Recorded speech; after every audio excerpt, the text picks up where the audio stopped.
Welcome back, and today's video was inspired by subscriber RB's following comments as well as my curiosity. RB wrote, "Now a refined Rangeman GW-9400 with a carbon core guard, a sapphire crystal, a carbon fibre insert band, a MIP LCD display and hopefully GPS, the Rangeman GW-9400 deserves a new look. Casio." And I have to agree with him. It does deserve a new look. The GW-9400 is another one of G-Shock's iconic watches. It's pretty much remained unchanged since its release in 2013. Every millimetre from the subdial to every section of the bezel, though may share some similarities to other G-Shocks, the design is completely unique to this watch. And because of this, by making any drastic changes will completely change its look and style. So for that reason, I'm going to keep the overall design the same, but incorporate the current materials, stainless steel, weave carbon fibre and resin, that G-Shock are using on their newer designs. I also want to increase the size of the display and subdial for improved visibility.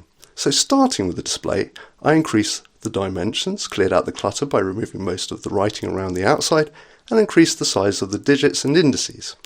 And as to RB's comments, I changed the positive display to a MIP LCD one, like this.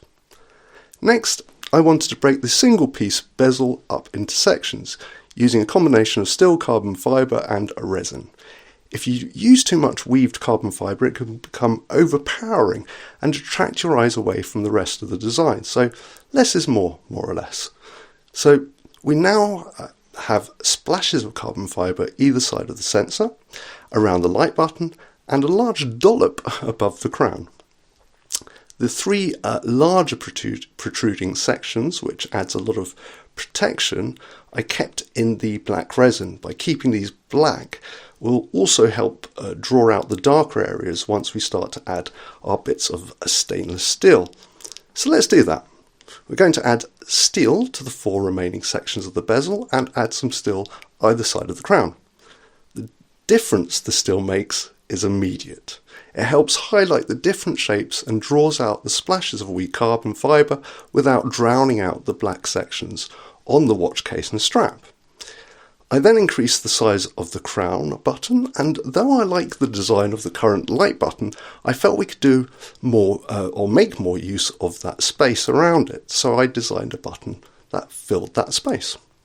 And finally, to counterbalance and tie in the additional steel around the dial and tie in the steel buckle and keeper, I changed this section of the strap to a solid piece of stainless steel like this.